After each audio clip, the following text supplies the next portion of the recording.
अस्सलाम वालेकुम, मैं हूं वैस मंगलवाला और आप देख रहे हैं वर्ल्ड वाइज, दुनिया को देखने का, जांचने का, परखने का एक अलग जाविया। सबसे पहले नजर डालते हैं आज की टॉप स्टोरीज पर। अमेरिका ने तिजारती जंग का आगाज कर दिया, कई ममालिक पर टैरिफ लगा दिए।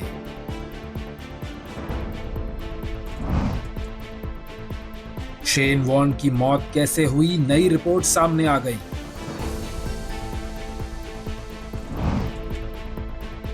म्यांमार का जलजला, 3000 से जायद अफराद हलाक। मुसलमानों की वक्फ अमलाक को हड़पने के लिए भारत में वक्फ तरमीमी बिल मंजूर। और 100 मुसलमानों को मारने की ख्वाहिश, सिंगापुर में 17 साल लड़का गिरफ्तार। ये थी टॉप स्टोरीज के बाद देखते हैं आज की सबसे बड़ी खबर। सबसे बड़ी खबर के लिए आपको लेकर चलते हैं म्यांमार की तरफ, जहां पर हम जानते हैं कि कुछ दिन पहले 7.7 शिद्दत का जलजला आया था। एक खौफनाक जलजला था जिसने म्यांमार को और थाईलैंड को मुतासिर किया, और तकरीबन 5 दिन गुजरने के बाद भी म्यांमार में बिल्डिंग्स के गिरने का सिलसिला जारी है। और जो रेस्क्यू एजेंसीज वहां पर काम कर रही है, उनका कहना यह है कि चूंकि अभी बहुत सारा मलबा ऐसा है जिसे हटाया जाना है, तो उसके अंदर से भी बहुत सारी लाशें निकलेंगी। और जो वो एक एस्टिमेटेड फिगर दे रहे हैं वो है तकरीबन 10,000 के करीब का फिगर दिया जा रहा है डेथ टोल के हवाले से। और इसी हवाले से कि इस वक्त लेटेस्ट क्या सूरत हाल है म्यांमार में, इस हवाले से देखते हैं एक छोटी सी रिपोर्ट। लरजती जमीन, गिरती इमारतें, तबाही ही तबाही, ये मनाजिर हैं 28 मार्च को म्यांमार में आने वाले जलजिले के। म्यांमार का मांदाले शहर जो कभी सोने का कहलाता था, वहाँ सिर्फ तबाही और मलबे का ढेर है और उसके नीचे दबी लाशें। अब तक मलबे तले 3000 के करीब लाशों को निकाल लिया गया है। मांदाला में जलजिले ने 1591 से जायद मकानात को नुकसान पहुँचाया, जबकि मुतादिद रिहायशी इमारतें मुनहदम हो गयी। शहर का बुनियादी ढांचा शदीद मुतासिर हुआ है। थाईलैंड में भी जलजिले के 22-15 हलाकतों की तस्दीक की गई है और मुतासिरा इलाकों में इमदादी कार्रवाइयाँ जारी हैं। इस मुश्किल वक्त में अमरीका और यूरोपीय यूनियन ने मुतासिरा ममालिक के लिए इमदाद का ऐलान किया है ताकि लोगों को फौरी तौर पर मदद फराहम की जा सके। इसके अलावा चीन ने भी म्यांमार के लिए तकरीबन $14 मिलियन की इमदाद का ऐलान किया है, जिसमें खैमे, कंबल, हंगामी तिब्बी किट्स, खुराक और दीगर जरूरी अशिया शामिल हैं। पाकिस्तान ने भी 35 टन इमदादी सामान म्यांमार रवाना किया, जिसमें तिब्बी इमदाद और हंगामी बुनियादों पर इस्तेमाल होने वाला सामान भी शामिल है। प्रोग्राम में आगे बढ़ते हैं और देखते हैं कि दुनिया के बाकी ममालिक में क्या हो रहा है।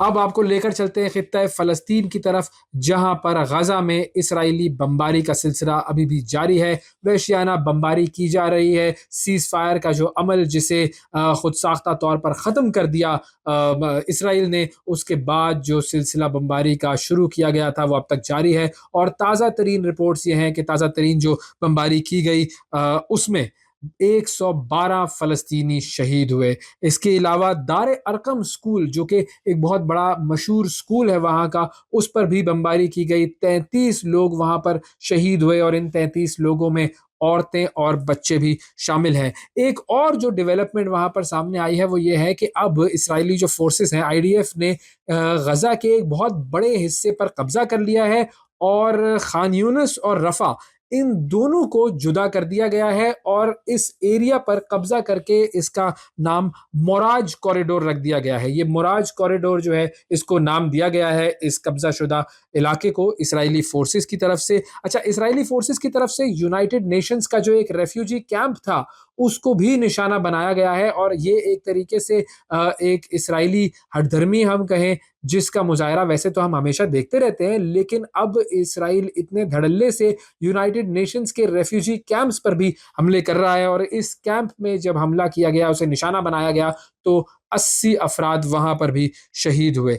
आगे बढ़ते हैं और आपको लेकर चलते हैं भारत की तरफ, जहां पर एक और मुतनाज़ा कानून बीजेपी की हुकूमत, मोदी सरकार की तरफ से लागू कर दिया गया है। लोकसभा में यह कानून मंजूर हो गया है और ये कानून है वक्फ तरमीमी बिल। इसे लोकसभा में मंजूर कर लिया गया है। ऑपोजिशन ने भरपूर इस पर एहतजाज किया है और उनका कहना यह है कि ये अक़लियतों को दबाने के लिए और ख़ास तौर पर मुसलमानों को दबाने के लिए, और मुसलमानों की जो अमलाक हैं, जो वक्फ अमलाक हैं, जिनमें मसाजिद मसाजिद शामिल होती हैं, जिनमें दरगाहें शामिल होती हैं, जिनमें मुकद्दस इमारतें शामिल होती हैं, उन पर कब्जा करने की एक घिनौनी साजिश है मोदी सरकार की तरफ से। अब ये जो बिल है जिसे वक्फ तरमीमी बिल कहा जा रहा है, इसके अंदर जो दो तीन अहम पॉइंट्स हैं वो आपके सामने मैं रखता हूं। एक तो ये कि जो वक्फ बोर्ड है उसका चेयरमैन किसी भी गैर मुस्लिम को बनाया जा सकता है।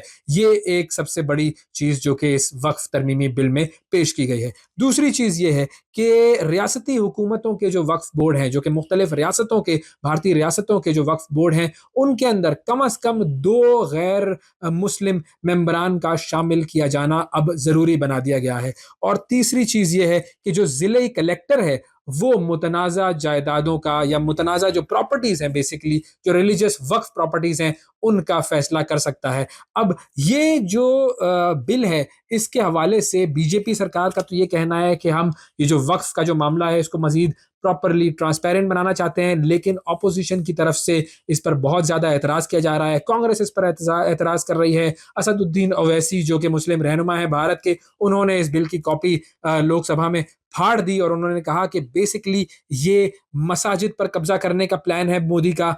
आगे बढ़ते हैं और आपको लेकर चलते हैं अबू धाबी की तरफ, जहां से खबर ये आई है कि अबू धाबी में एक यहूदी मजहबी रहनुमा का कत्ल हुआ था नवंबर में, और इस कत्ल के 3 मुजरिमान को सजाए मौत सुना दी गई है। एक और चौथा मुजरिम भी है जिसको उम्र कैद की सजा सुनाई गई है और कहा यह गया है कि इसकी जब उम्र कैद खत्म होगी तो इसे मुल्क बदर कर दिया जाएगा। ये जो तीनों मुलजिमान हैं जिन्हें सजाए मौत सुनाई गई है, इन तीनों का ताल्लुक उज्बेकिस्तान से है, और ये जो इस्राएली मजहबी रहनुमा वहां पर मौजूद था उसका नाम है जुवी कोगान। जुवी कोगान को नवंबर में कत्ल किया गया था और इस कत्ल के हवाले से फिर पेशरफ्त हुई पुलिस की तरफ से और इन मुजरिमों को गिरफ्तार किया गया और अब अदालत में कार्रवाई होने के बाद इन्हें सजा सुना दी गई है।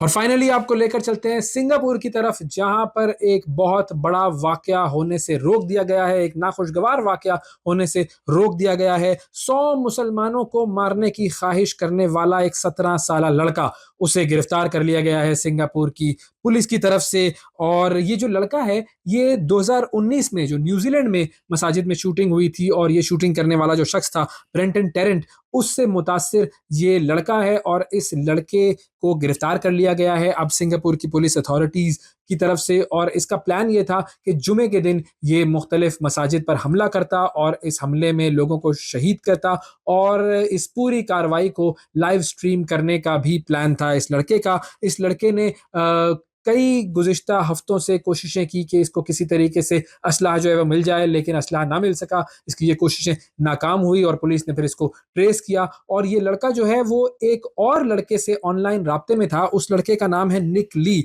और निक ली जो है वो 18 साल एक लड़का है, और इस लड़के को भी दिसंबर में ऐसा ही मंसूबा बनाने पर गिरफ्तार किया गया था। तो ये एक बहुत बड़ी कार्रवाई जो कि सिंगापुर की पुलिस की तरफ से की गई, और सिंगापुर की पुलिस ने इस लड़के को गिरफ्तार किया और एक बहुत बड़ा सानहा होने से बचा लिया। आपको लेकर चलते हैं ऑस्ट्रेलिया की तरफ, जहां पर ऑस्ट्रेलिया के जो लेजेंडरी क्रिकेटर शेन वॉर्न थे, उनके हवाले से, उनके इंतकाल के हवाले से एक बड़ी होशरुबा एक रिपोर्ट है जो कि सामने आई है। और ये रिपोर्ट कहती है कि जो इंतकाल हुआ था शेन वॉर्न का 2022 में, उसमें एक वजह जो सामने आई थी पोस्टमार्टम में वो तो थी उनका हार्ट अटैक, लेकिन बहुत सारी कुछ ऐसी डिटेल्स थी जो कि उस वक्त छुपा ली गई थी, और इन्वेस्टिगेटिव एजेंसीज जो थी उन्होंने कुछ कवर अप किया था चीजों को। अब ये चीजें क्या थी जिन्हें कवर अप किया गया था, कौन सी ड्रग्स उनके कमरे से मिली थी और फिर किस तरीके से उनको छुपाया गया, ये सारा मामला क्या है, ये रिपोर्ट क्या कहती है, इस हवाले से हम बात करेंगे। हमारे साथ मौजूद हैं सीनियर स्पोर्ट्स जर्नलिस्ट जनाब डॉक्टर नुमान नियाज साहब, उनसे इस हवाले से बात करते हैं। अस्सलाम वालेकुम डॉक्टर साहब। वालेकुम सलाम वैस, हाउ आर यू?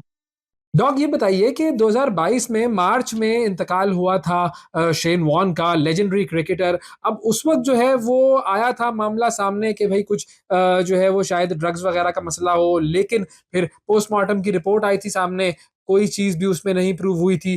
तो मुझे ये बताइए कि अब ये जो रिपोर्ट आई है, ये रिपोर्ट क्या है, ये अचानक कहाँ से आ गई, क्या कहती है ये रिपोर्ट? नहीं यार, अवैस, ये बड़ी क्लियर करते हैं, सेंसेशनलाइज करने की कोशिश की है। Let's take a pragmatic view. एक तो Shane Warne, an icon of international cricket, not only Australian cricket. और one नहीं, मेरा ख्याल है the greatest spinner ever to play international cricket with 708 test wickets, 37 पंजे थे, 1319 फर्स्ट क्लास विकेट्स हैं, कोई 293 उनकी वनडे में थी, 473 लिस्टें में थी. So he was a magician, magical ball of the century भी किया हुआ था, and he was an epitome of the art and skill जो उनके पास था. अच्छा, अगर आप उनके करियर को फॉलो करें, हमेशा से एक फ्लेबॉयंट आदमी था. He was badly into women, into orgies, into parties, night parties. So ये तो उनके थ्रू आउट करियर में भी इम्पेंडिमेंट्स रहे. एक दो मरतबा वो भी इन दोस्तों की तरह पकड़े भी गए और उनको इन मसाइल होते थे, पर्सनल लाइफ में भी मसाइल आए. तो एक पार्ट तो है ये विमेन वाइंग वाला, तो उनका करियर में उनके साथ रहा. फिर एक डिज़ाइनर ड्रग्स जो हैं, या ये जो फैंसी ड्रग्स हैं या पार्टी ड्रग्स, इसमें भी इंटेलिजेंस रही उनकी ड्यूरिंग हिज लाइफ टाइम. तो ये सेकंड पार्ट हो गया. थर्ड पार्ट अगर आपको याद हो तो परफॉर्मेंस एनहांसमेंट ड्रग ले ली थी 2003 का वर्ल्ड कप. और जब ये डोप पॉजिटिव हुआ तो ही सर के मेरी वालदा ने मुझे फ्रूसामाइड दी थी, डायूरेटिक, पेशाब आवर दवाई, ताकि जो है मेरा वेट लूज हो सके. So he couldn't compete in that competition. ये एक तरफ हो गया.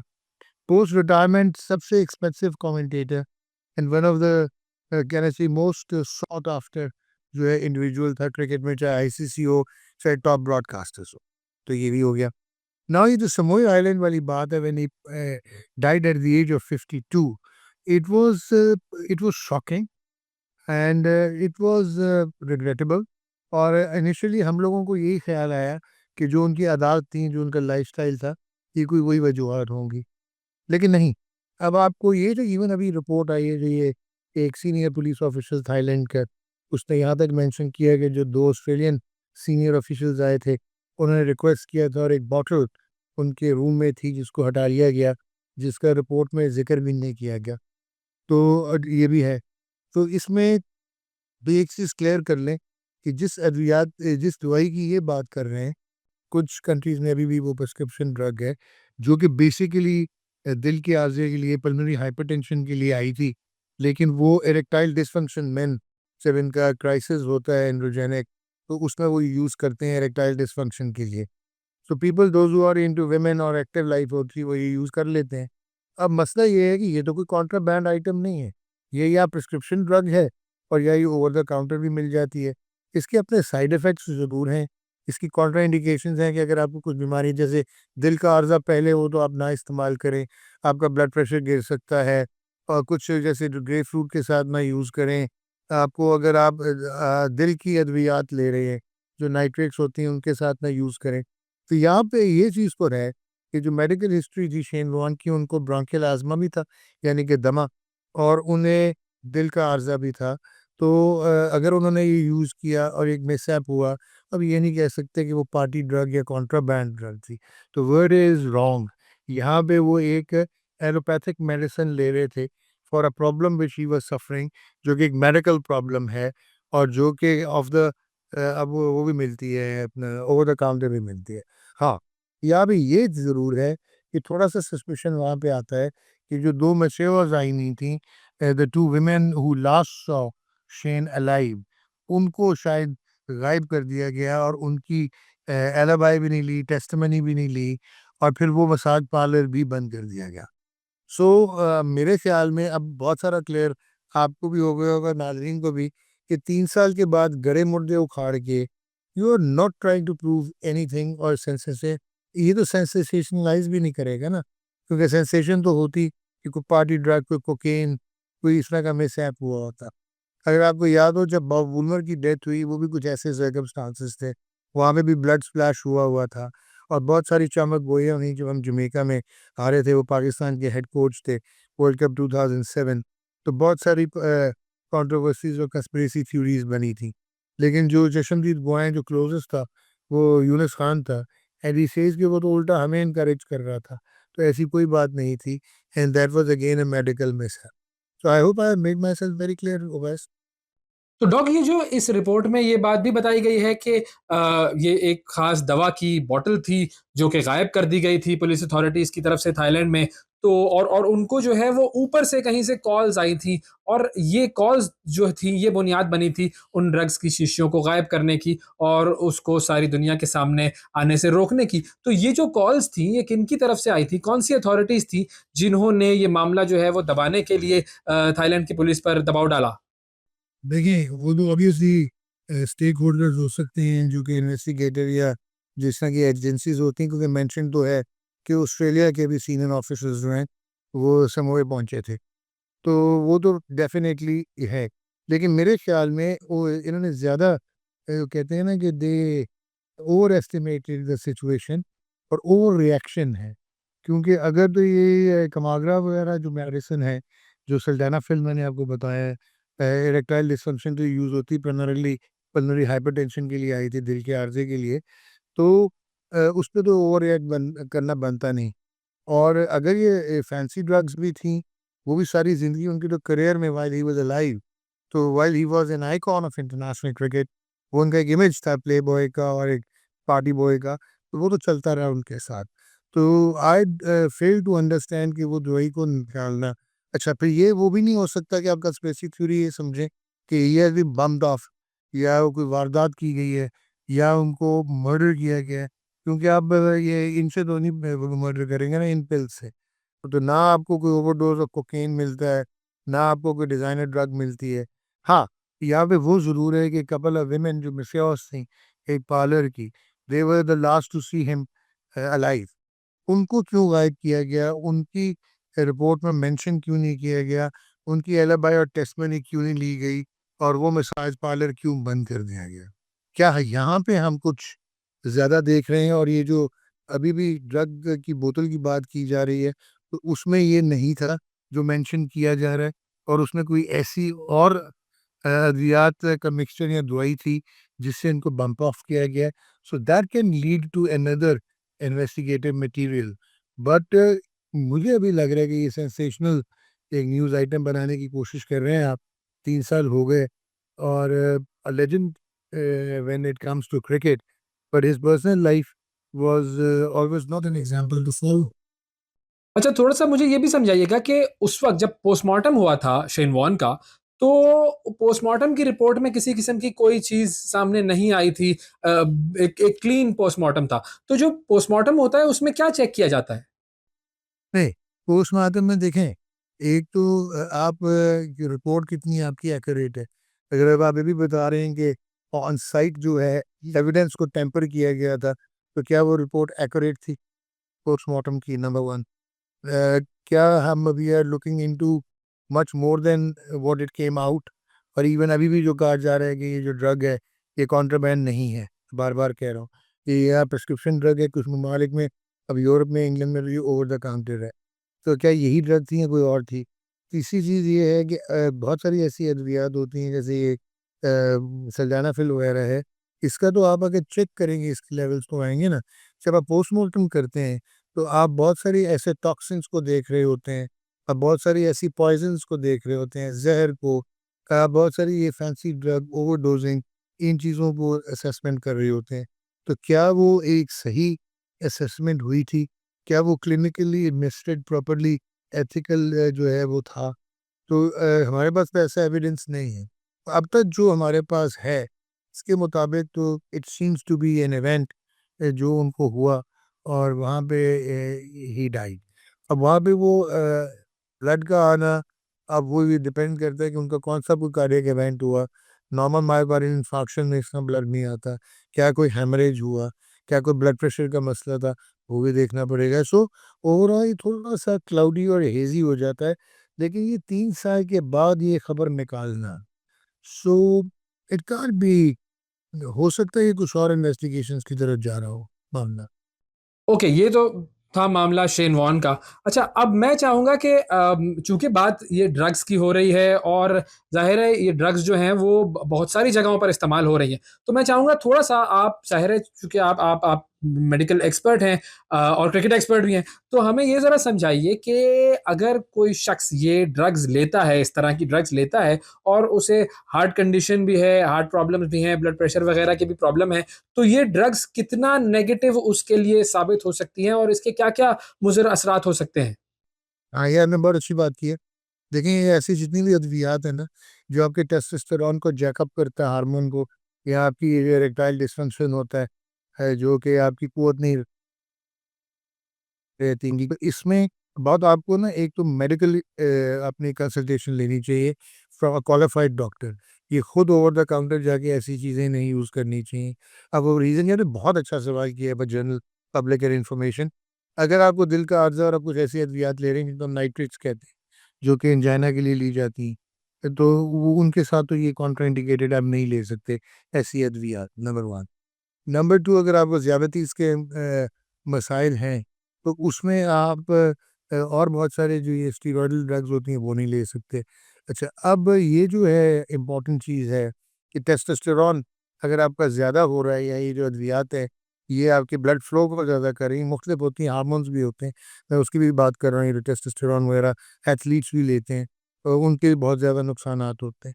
तो ये वाली जो ड्रग है, इसमें इवन ग्रेपफ्रूट जूस के साथ आप लें, तो यहाँ आप ये जो मैंने कहा, दिल की अद्वियात ऑलरेडी ले रहे हैं, तो आपका ब्लड प्रेशर लो हो जाता है, आपका हार्ट कोलैप्स हो सकता है, आपके विजन्स के प्रॉब्लम हो सकते हैं, आपके हेमरेज हो सकते हैं।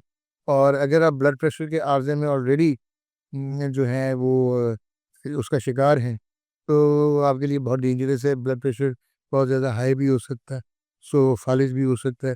सो ये अद्वियात जो हैं, ये आपको अगर लेनी भी हैं, तो प्रॉपर क्लिनिकल असेसमेंट का आपका एक पढ़ा लिखा तबीब जो है, वो आपको अगर ये प्रिस्क्राइब करके देता है, तो आप इस्तेमाल करें। बिल्कुल, ये सबको जानने की ज़रूरत है। और फाइनली चूँकि बात शेन वॉर्न की हो रही थी, तो मैं चाहूँगा कि अब ज़ाहिर है शेन वॉर्न के बारे में हम सब जानते हैं कितना बड़ा वो एक बॉलर था और सारी दुनिया की जो क्रिकेट है, उस पर शेन वॉर्न का इन्फ्लुएंस है। पाकिस्तान की क्रिकेट पर भी शेन वॉर्न का इन्फ्लुएंस है। यासिर शाह की बात करें, अगर हम शादाब की बात करें, तो ये दोनों जो हैं वो शेन वॉर्न से बहुत मुतासिर हैं। लेकिन मैं चाहूँगा कि आप थोड़ा-सा इस बारे में भी हमें बताएँ, क्योंकि आपकी ज़ाहिर है शेन वॉर्न से जो है वो इंटरैक्शन भी रही। तो शेन वॉर्न किस पाकिस्तानी बॉलर से इन्फ्लुएंस था और पाकिस्तानी क्रिकेट का शेन वॉर्न पर कितना इन्फ्लुएंस था? आपने कमाल ये चीज़ पूछी है। एक तो शेन वॉर्न शुरू से एडोलेसेंस से उनके मिसाइल थे, फिर वो क्रिकेट अकेडमी में गए और वहाँ से वो एक नेचुरल मैजिशियन था, बड़ा स्मूथ सिंपल एक्शन था। लेकिन वो हमारे अल्लाह बख्शे गरी की रहमत करे, वन ऑफ द फाइनेस्ट, जिनको मैं आर्टिसन एट वर्क कहता हूँ, आर्टिस्ट थे वो। शायद शेन वॉर्न उनसे बड़े बॉलर थे, लेकिन जब वो स्किल, फ्लेयर, वर्सटिलिटी और वो टैलेंट पे बात आती थी, तो शायद अब्दुल कादिर से वो बहुत मुतासिर थे, और वो उन्होंने मेंशन भी किया है। एंड यहाँ तक मैं कह सकता हूँ कि मेरे पर्सनल इंटरेक्शंस भी हुए, and he used to mention, Abdul कहते थे कि ही वाज मैजिकल, क्योंकि दो किस्म के बाबूजी जो कादिर भाई थे, उनके दो किस्म के फ्लिपर्स थे, दो किस्म की गूगलीज थी। और यहाँ पे आपको मैं एक और आपके नाज़रीन के लिए एक्सक्लूसिव चीज़ बताता हूँ कि ये लास्ट खेले एक शारजा कप हुआ था 1993 में। तो ये गए हुए थे on the fag end of his career, तो वहाँ पे Rashid Latif for the first time kept against him. तो राशिद को इन्होंने कहा कि तुम्हें मैं इंडिकेशन देनी है गूगली की या फ्लिपर की? तो राशिद ने कहा कि नहीं कादिर भाई, मैं आपके हाथ से पकड़ूँगा। और बाद में he went to Rashid and said कि यार स्पेक्टेकुलर, तुम्हें मेरे मुझे इशारे भी नहीं करने पड़े, and you could pick it up, तुम बहुत आगे जाओगे। सो अब्दुल कादिर को फॉलो करते थे और एनवी करते थे Shane Warne, but the greatest spinner of all times. बहुत शुक्रिया अदा करेंगे। डॉक्टर नुमान नियाज़ साहब हमारे साथ मौजूद थे और बात हो रही थी इस ताज़ा रिपोर्ट की जो कि शेन वॉर्न के हवाले से सामने आई है। आपको लेकर चलते हैं अमेरिका की तरफ, जहां पर डोनाल्ड ट्रंप ने सारी दुनिया से एक तिजारती जंग का ऐलान कर दिया है। बहुत सारे ममालिक ऐसे हैं, दर्जनों ममालिक ऐसे हैं कि जिन पर टैरिफ नाफिज कर दिया गया है डोनाल्ड ट्रंप की तरफ से। इन ममालिक में पाकिस्तान भी शामिल है और अमरीकी हुक्काम का कहना यह है कि पाकिस्तान अमरीकी जो मसनूआत हैं उन पर 58% टैरिफ चार्ज करता है, तो हम पाकिस्तानी मसनूआत पर 29% टैरिफ चार्ज करेंगे। बहुत सारे ममालिक पर जो टैरिफ लगाया गया है, अब इसका फ़ायदा अमेरिका को क्या होगा और दुनिया की मईशत पर इसका क्या असर होगा, इस हवाले से बात करते हैं। हमारे साथ मौजूद हैं इकनॉमिक एनालिस्ट हैं फ़ारूक सलीम साहब। अस्सलाम वालेकुम फ़ारूक साहब, बहुत शुक्रिया सर प्रोग्राम के लिए आपने वक्त निकाला। सबसे पहले मैं चाहूँगा कि अगर आप थोड़ा सा हमें यही समझा दें कि ये जो अमेरिका की तरफ से टैरिफ आयद किए गए हैं दुनिया के मुख्तलिफ ममालिक पर, इसका अमेरिका को फ़ायदा क्या होगा? देखिए, 3 बातें ज़हन में रखना बड़ा ज़रूरी है। कि इस वक्त सदर ट्रंप जो कुछ कर रहे हैं वो फ्रॉम पोजीशन ऑफ स्ट्रेंथ कर रहे हैं। जो भी मुज़ाकरात करना चाहते हैं, जो भी निगोशिएशन करना चाहते हैं, वो from a position of strength है। और इसका मतलब ये है कि पूरी दुनिया से जो अमेरिका इंपोर्ट करता है और पूरी दुनिया को जो एक्सपोर्ट करता है, उसमें लगभग 800 अरब रुपया इजाफी दुनिया में फैलाता है, क्योंकि अमेरिका की इंपोर्ट्स जो हैं वो 800 अरब ज्यादा हैं उसकी एक्सपोर्ट के मुकाबले। तो बाकी दुनिया जो है वो डिपेंडेंट है, 800 अरब रुपए की कमाई हो रही है दुनिया की अमेरिका की वजह से। तो मैं समझता हूँ कि वो सदर ट्रंप का एक वो निगोशिएशन का जो है वो पोजीशन ऑफ स्ट्रेंथ।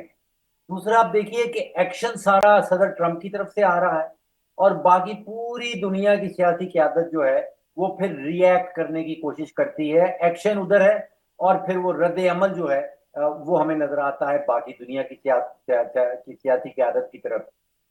तीसरी बात यह है कि सदर ट्रंप का तो एक मंसूबा है, एक प्लान है उनके पास, लेकिन मुझे महसूस ये होता है कि जो बाकी दुनिया की सियासी क्यादत इस वक्त है वो सिर्फ रिएक्ट कर रही है, उसके पास शायद कोई प्लान नहीं। तो ये सोचिए कि स्ट्रेंथ का मामला है कि अमेरिका अपनी पोजीशन ऑफ स्ट्रेंथ से ये सब काम कर रहा है। अब दुनिया के ऊपर इम्पैक्ट क्या होगा? देखिए, तीन या दो बड़े आप समझ लीजिए जो तकरीबन दुनिया के हर मुल्क के ऊपर उसका जो इम्पैक्ट होगा। पहला तो ये कि इस वक्त दुनिया की जो मजमूई जीडीपी ग्रोथ है वो उसका अंदाजा है कि तकरीबन 3.3 पे पहुंचेगी। लेकिन इन टैरिफ्स के बाद वो जीडीपी ग्रोथ जो है वो दुनिया की वो मेरे ख्याल में कम से कम 1% नीचे चली जाएगी, यानी कि 3.3 नहीं होगी, शायद 2.3 हो या 2% पे पहुंच जाए। तो एक तो ये दुनिया भर को नुकसान होगा। दूसरा बड़ा नुकसान ये है कि इस वक्त दुनिया की जो अनएम्प्लॉयमेंट रेट है, मैं मजमूई दुनिया की यूनाइटेड नेशन के जो सारे मेंबरान हैं उनको मिला के जो अनएम्प्लॉयमेंट रेट है वो तकरीबन 5% बताया जाता है। ये अनएम्प्लॉयमेंट रेट बढ़ जाएगा, ये शायद 5 से 6, 6.5 पे चला जाए। तो इम्पैक्ट जो है वो नेगेटिव होगा, पूरी दुनिया के ऊपर नेगेटिव होगा, और बहुत हद तक अमेरिका के अंदर जो है वो इफरात जर की शरह जो हम इन्फ्लेशन रेट कहते हैं वो बढ़ने की सूरत में वो अमेरिकन कंज्यूमर्स के लिए इन्फ्लेशन रेट ऊपर हो जाएगा, और दुनिया भर में जीडीपी का ग्रोथ रेट नीचे है और अनएम्प्लॉयमेंट रेट ऊपर है। अच्छा फ़ारूक साहब, अब ज़ाहिर जवाब में जो जिन ममालिक पर टैरिफ लगाया गया है वो ममालिक भी टैरिफ लगाएंगे अमेरिका की मसनूआत पर, या फिर अगर टैरिफ पहले से लगा हुआ है तो फिर उसको बढ़ाएंगे। तो ये जो पूरी सूरत हाल है इसका दुनिया की मईशत पर क्या असर पड़ेगा? देखिए, आपने भी यही कहा कि एक तरफ से एक्शन ले लिया गया है, अब दुनिया बैठी है और हम इंतजार में हैं कि वो दुनिया की जो सियासी क्यादत है वो क्या रिएक्शन करती है, रिएक्ट कैसे करती है। तो पहले तो आप ये सोच लीजिए कि सारा मीडिया का फोकस जो है वो चला गया प्रेसिडेंट ट्रंप के ऊपर, और अब हम बैठे हैं कि बाकी दुनिया के ममालिक क्या करने चले। एक और चीज जो ध्यान में रखने की है कि ये जो टैरिफ्स लगा दिए गए हैं अमेरिका की तरफ से, this is not the last word, ये आखिरी वक्त नहीं है। अभी ये इब्तदा हुई है मुज़ाकरात की, निगोशिएशन करने की। अभी सारी अटेंशन प्रेसिडेंट ट्रंप ने ले ली है, और अब वो शुरुआत करेंगे इंडिविजुअल ममालिक से निगोशिएशन करने, यानी कि पाकिस्तान से निगोशिएशन होगी, इंडिया से निगोशिएशन ऑलरेडी शुरू हो चुकी है, और वहां पे वो अमेरिका का जो फायदा है उस निगोशिएशन के दौरान, उन मुज़ाकरात के दौरान वो जिसको हम कहते हैं कि अमेरिका और president Trump will extract his pound of flash, वो अपना जो 1 किलो गोश्त है जो उन्होंने दुनिया से निकालना है उसको एक्सट्रैक्ट करेंगे। तो अभी ये मामला शुरू हुआ है, ये खत्म नहीं हुआ, ये सिर्फ ऐलान किया गया है, और ऐलान के नतीजे में अमेरिका ने सारी अटेंशन ले ली है, और अब वो इंडिविजुअल ममालिक से from a position of strength negotiate करेगा। अच्छा, अब बात करते हैं पाकिस्तान की। पाकिस्तान पर जो 29% टैरिफ लगाया गया है उसका क्या असर होगा, क्या इम्पैक्ट होगा, और कौन-कौन सी हमारी एक्सपोर्ट्स ऐसी हैं जो कि मुतासिर होंगी? देखिए, पाकिस्तान के लिए अमेरिका को एक्सपोर्ट करना एक बहुत बड़ी इंपॉर्टेंट चीज, क्योंकि वो वाहिद मुल्क है। आप अंदाजा कीजिए कि तकरीबन 190 ममालिक से हम ट्रेड करते हैं, और उनमें से वाहिद एक मुल्क है जिसके साथ हमारा मल्टी बिलियन डॉलर का ट्रेड सरप्लस होता है, यानी कि हमारी एक्सपोर्ट ज्यादा है और इंपोर्ट कम है, और हमारा बहुत बड़ा तकरीबन 2-2.5 अरब डॉलर का सालाना ट्रेड सरप्लस हम फायदा उठाते हैं अमेरिका से ट्रेड करने।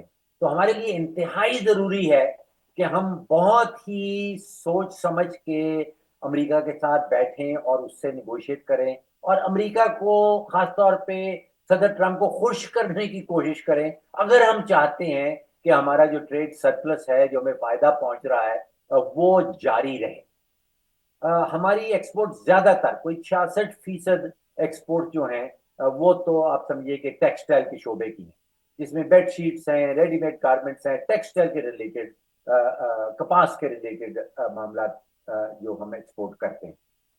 अगर जो इस वक्त 29% का इंपोर्ट टैरिफ है, अगर वो इम्प्लीमेंटेशन पे जाता है, अमल दरामद उस पर शुरू होता है, तो आप सोचिए कि हमारी, मेरे तखमीने के मुताबिक तकरीबन $1 बिलियन की जो सालाना एक्सपोर्ट है अमेरिका को जाती हैं, वो कम हो जाएंगी। $1 बिलियन का नुकसान हो जाएगा हमें। और इस वक्त हमारी मईशत जो जीडीपी का ग्रोथ कहते हैं कि हमारी मईशत अगर जीडीपी ग्रो करेगी, उसमें मेरे तखमीने के मुताबिक 1% 1% जीडीपी ग्रोथ लॉस भी होगा। और क्योंकि 40% हमारी जो इंडस्ट्रियल लेबर फोर्स है वो टेक्सटाइल के सेक्टर में है, राधा कीजिए 40% पाकिस्तान की जो लेबर फोर्स है वो टेक्सटाइल के शोबे के अंदर उनको नौकरियां मिली। और अगर टेक्सटाइल के शोबे के अंदर वो $1 बिलियन 1.5 बिलियन की एक्सपोर्ट का नुकसान होता है, तो अभी जो हुकूमत पाकिस्तान हमें बताती है कि यहाँ पे जो बेरोजगारी की शरह है, जो अनएम्प्लॉयमेंट का रेट है, वो अगर 6% है, तो वो इन टैरिफ्स के नतीजे में कहीं 7.5-8% पे पहुंच जाएगा। तो पाकिस्तान का तो बड़ा नुकसान हो जाएगा, कोई $1-1.5 बिलियन का एक्सपोर्ट का लॉस हो जाएगा, जीडीपी ग्रोथ रेट नीचे आ जाएगा, और जो बेरोजगारी की शरह है, जो अनएम्प्लॉयमेंट है, वो ऊपर चली जाएगी। तो हमें बड़े सोच समझ के नेक्स्ट स्टेप जो है हमने उठाना होगा। उसके पीछे पूरी एक प्लानिंग होनी होनी क्या होगी, अगर नहीं होगी तो पाकिस्तान और पाकिस्तान में रहने वालों का नुकसान होगा। अच्छा, अमेरिका ने ये भी कहा है कि पाकिस्तान जो अशिया अमेरिका से जाती हैं उन पर 58% टैरिफ है। उसकी कुछ डिटेल अगर आप हमारे साथ शेयर कर सकें।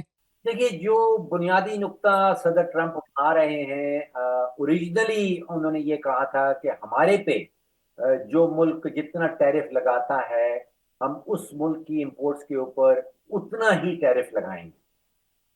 फिर थोड़ा सा उसमें उन्होंने लचक दिखाई और उन्होंने कहा कि हम उन्होंने काइंड का लफ्ज इस्तेमाल किया कि वी विल बी काइंड, और हमारे ऊपर जितना लेट्स से पाकिस्तान इंपोर्ट हमारी चीजों के ऊपर टैरिफ लगाता है, हम उससे आधा टैरिफ लगाएंगे।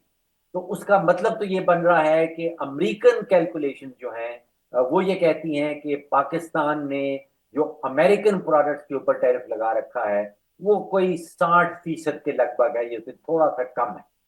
और अमेरिका का कहना यह है कि हमने आपके ऊपर 29% का टैरिफ लगा दिया, जो आपके टैरिफ से आधा है। और फाइनली फरूख साहब ये भी बताइएगा कि अब पाकिस्तान के पास रास्ता क्या है। पाकिस्तान पर टैरिफ तो लगा दिया गया है जिस तरह दूसरे ममालिक पर लगाया गया है टैरिफ, और जाहिर है जो हमने ट्रंप के मंसूबे सुने, जो उसके अजायम सुने, जो उसकी बातचीत सुनी, अब ये टैरिफ जो है ये वापस तो शायद ना हो। तो अब इकोनॉमिकली पाकिस्तान इस चीज को कैसे टैकल कर सकता है, कैसे इसका मुकाबला कर सकता है? जी, असल सवाल ये पूछा आपने, जो ये बहुत इंपॉर्टेंट सवाल। देखिए, जो कुछ हो रहा है उसमें माशी मंतक भी है, और उसका एक बहुत बड़ा पहला पहलू जो है वो सियासी भी है। अमेरिका के अंदर सदर ट्रंप जो है वो अपने वोटर्स को और अमेरिकन वोटर्स को ये पैगाम देना चाहते हैं कि उन्होंने जो कुछ किया है उसके नतीजे में उनको सियासी जीत हो रही। तो कोई ऐसी हिकमत अमली पाकिस्तानी मिनिस्ट्री ऑफ कॉमर्स, हमारे ट्रेड अथॉरिटी जो हैं, वो अपनाएं, कोई ऐसा पैगाम देने की कोशिश करें जिसमें अमेरिकन वोटर्स को ये पैगाम मिले कि प्रेसिडेंट ट्रंप की जीत हो रही, तो वो सियासी पहलू हो जाए। और हमारे लिए ये भी बहुत जरूरी है कि उसमें एक माशी मंतक हो यानी कि पाकिस्तान का कोई बहुत बड़ा माशी नुकसान ना हो। तो मेरे जहन में जो काउंटर मेजर आता है, जो उसका जवाब आता है कि ऐसी चीजें जो हम अमेरिका से इंपोर्ट कर रहे हैं, जैसे इलेक्ट्रिक इक्विपमेंट है, इलेक्ट्रॉनिक गुड्स हैं, मशीनरी एंड इक्विपमेंट है, और बहुत ही एक छोटा सा आइटम है इलेक्ट्रिक व्हीकल्स का। अब ये तीनों को आप जमा कर लें तो $350-400 मिलियन से ज्यादा की इंपोर्ट नहीं बनती। इनके ऊपर अपने हमने टैरिफ लगा रखा है। अगर हम सियासी पैगाम एक ऐसा दे दें और हम कहें कि जी अमेरिका से ये 3 चीजें जो हम इंपोर्ट कर रहे हैं, इनके ऊपर पाकिस्तान टैरिफ जो है वो 0 पे ला रहा है, तो मेरे ख्याल में ये चीज सदर ट्रंप अमेरिका के अंदर इस्तेमाल कर सकेंगे कि देखिए मेरी पॉलिसी, मेरी हिकमत अमली, उसमें बहुत बड़ी कामयाबी हुई है और एक मुल्क ने हमारी प्रोडक्ट्स के ऊपर टैरिफ 0 कर दिया। अब इसका नुकसान पाकिस्तान को बहुत मामूली होगा, क्योंकि $300-350 मिलियन की हमारी इंपोर्ट्स हैं, लेकिन इसका सियासी पैगाम एक बड़ा तगड़ा सियासी पैगाम जाएगा।